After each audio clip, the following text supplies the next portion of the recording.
ધોરણ 9 સામાજિક વિજ્ઞાન પાઠ 4 ભારતની રાષ્ટ્રીય ચળવળો. ભારતના વસવાટ દરમિયાન બ્રિટિશરોએ ભારતની રાજકીય પરિસ્થિતિની પરિચિત હતા, અથવા તો જે તે વખતે તેઓ માહિતી મેળવી પરિચિત થયા.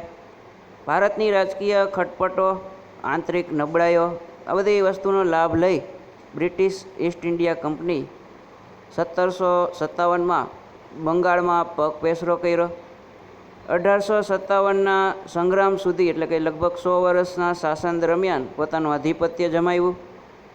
અંગ્રેજોએ પોતાનું આધિપત્ય જળવાઈ રહે તે માટે તે લોકોએ મજબૂત વહીવટી માળખો ધીરે ધીરે વિકાસ કર્યો.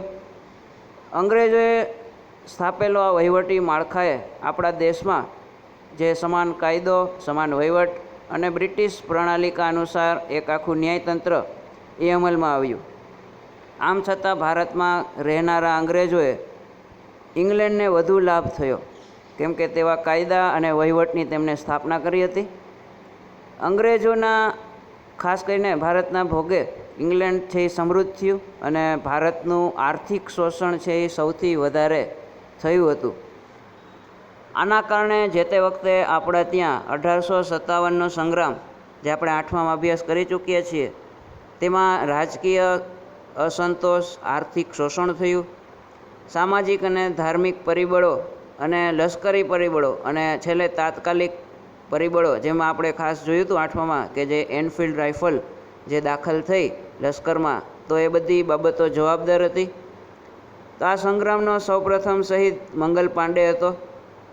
આ સંગ્રામમાં નાના સાહેબ, તાત્યા ટોપે, રાજા કુંવરસિંહ, રાણી લક્ષ્મીબાઈ, બહાદુર શાહ જફર, તો આવા ઘણા બધા લોકોએ ભાગ લીધો હતો, સામેલ થયા હતા.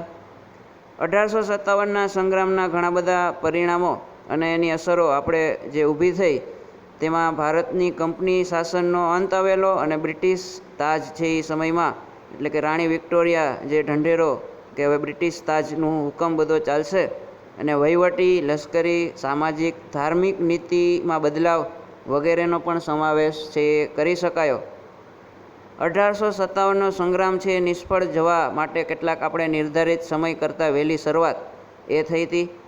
કેન્દ્રીય નેતાગીરીની ઉણપ, અપૂરતા અને પછાત એવા આપણે ત્યાં શસ્ત્રો હતા તે વખતે, અને સંગ્રામકારીઓમાં ખાસ તો રાષ્ટ્રીય ભાવના કરતાં પોતાનો જ અંગત સ્વાર્થ હતો, અને યોગ્ય અને સંગઠિત નેતૃત્વનો પણ અભાવ. તો આવા બધા કારણો હતા જે આપણે 8મા ધોરણમાં જે નિષ્ફળ જવાના કારણોમાં જોયું હતું. બહિષ્કાર અને સ્વદેશી ચળવળ, તો જે તે વખતે આપણે ઘણી બધી ચળવળો, આંદોલનો જે કરેલા છે, તેમાં ભારતની રાષ્ટ્રીય ચળવળોમાં એક મહત્ત્વનો બાબત બનાવ, જેને આપણે બંગભંગ આંદોલન 1905, તો એ સાથે બહિષ્કાર અને સ્વદેશી ચળવળ એ પણ હતી. અંગ્રેજોની કૂટનીતિના પરિણામે એ લોકોએ ભાગલા પાડો અને રાજકારણની નીતિ અપનાવી, અને એના કારણે બહિષ્કાર અને સ્વદેશી ચળવળને વધારે વેગ મળેલો. બ્રિટિશ શાસન સમયે બંગાળ એ સૌથી મોટો પ્રાંત હતો. 8મા ધોરણમાં આપણે આ પણ અભ્યાસ કરી ચૂકીએ છીએ. અને એ સમયે બંગાળ, બિહાર અને ઓરિસ્સા, તો એ ત્રણેયનો સમાવેશ છે એમાં થતો હતો. ભારતના બીજા પ્રદેશ કરતાં બંગાળ જે રાષ્ટ્રીય ચેતનાનું એક કેન્દ્રબિંદુ, કેમ કે તે વખતનું સૌથી મોટું રાજ્ય હતું, તો એ સ્થળ રાષ્ટ્રીય ચળવળને વેગ અને વિચાર જે બંગાળમાંથી મળતો. અને 1857ના સંગ્રામમાં આપણે ત્યાં હિન્દુ અને મુસ્લિમ એક સાથે અંગ્રેજો સામે લડ્યા પણ હતા. અને ભાગલા પાડો અને રાજકારણની જે કૂટનીતિ અંગ્રેજોની હતી, કોમવાદને ઉત્તેજન આપવા માટેની, તે ભાગલા પાડવામાં પણ આવ્યા હતા. જેમાં વાઇસરોય કર્ઝન, તો આ નામ આપણે યાદ રાખવાનું છે, જે 1899થી 1905 એ સમયગાળામાં ભારતમાં હતો. તે વિશાળ બંગાળ પ્રાંતના વહીવટી કાર્યક્ષમતા લાવવા માટે તેણે પૂર્વ બંગાળ અને પશ્ચિમ બંગાળ એવી રીતના બે બંગાળના ભાગલા પાડેલા. તો બંગાળના ભાગલાનો ઉગ્ર વિરોધ પણ થયો, અને 16 ઓક્ટોબર 1905, તો એ દિવસે બંગાળ પ્રાંતના ભાગલાનો અમલ કરાયો. તે દિવસ છે સમગ્ર બંગાળ પ્રાંતમાં રાષ્ટ્રીય શોક દિન તરીકે મનાવાયો. તો 16 ઓક્ટોબર 1905 જે રાષ્ટ્રીય શોક દિન તરીકે ઉજવવામાં આવે છે બંગાળમાં, તે દિવસે તમામ વિદેશી માલના બહિષ્કારોનું આંદોલન થયું. સ્વદેશી માલનો વધારે ઉપયોગ થાય માટે એલાન થયું. બંગાળી પ્રજા જ માત્ર નહીં પરંતુ આખું ભારત છે અન્ય લોકો પણ આ બાબતને માનવા લાગ્યા અને હિન્દમાં રાષ્ટ્રવાદનો એક જુવાળ જોરશોરથી શરૂ થયો અને એને રોકવા માટે આ વિભાજન પણ કરાયું અંગ્રેજો તરફથી. તે દિવસે સમગ્ર બંગાળમાં હિન્દુ અને મુસ્લિમ એકબીજાને હાથે રાખડી બાંધી હતી અને સંગઠન શક્તિના દર્શન કરાવ્યા. આ આંદોલનના મહત્ત્વના 3 લક્ષણો હતા, જેમાંનું ખાસ 3માંનું પહેલું સ્વદેશી અપનાવવું, બીજું છે વિદેશી માલનો બહિષ્કાર કરવો અને ત્રીજું ખાસ અગત્યનું કે રાષ્ટ્રીય શિક્ષણ જો લેવું અથવા તો અપનાવવું. સ્વદેશી આંદોલનથી ભારતને ખૂબ લાભ થયો કારણ કે જે તે વખતે વિદેશી માલનો બહિષ્કાર થયો, પરિણામે ઇંગ્લેન્ડના વેપારને મોટો ફટકો પડેલો.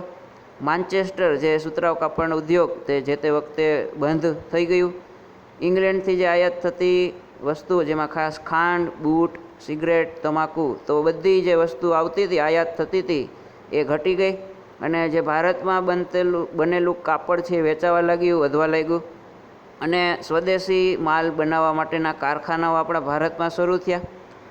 બંગાળ ઉપરાંત હિન્દના અન્ય પ્રદેશો જેમાં પંજાબ, ઉત્તર પ્રદેશ, મધ્યપ્રદેશ, મુંબઈ, મદ્રાસ વગેરે પ્રાંતોમાં પણ આ લડત છે એના પ્રત્યાઘાતો થયા. આપણા ગુજરાતમાં પણ સ્વદેશી લડતના પડઘાઓ પડેલા. આ પડઘો બ્રિટિશ પાર્લામેન્ટમાં જબરજસ્ત છે એ પડેલો અને તે વખતે જે પાર્લામેન્ટ સંસદમાં પુનઃ વિચારણા કરીને માત્ર જે આ ભાગલા પડેલા તે 6 વર્ષ બાદ એટલે કે 1911માં તો આ બંગાળના ભાગલા છે રદ કરવા પડેલા. તો આપણે ત્યાં હિન્દવાસીઓનો આ એક યાદગાર વિજય કહી શકાય અને એક સંગઠન શક્તિનો પણ વિજય હતો અને અંગ્રેજ શાસન વિરુદ્ધ જે આ જાગૃતતા આવેલી અને દેશના તમામ લોકોને એક નવી ચેતનાનો આ નોંધપાત્ર વિજય હતો.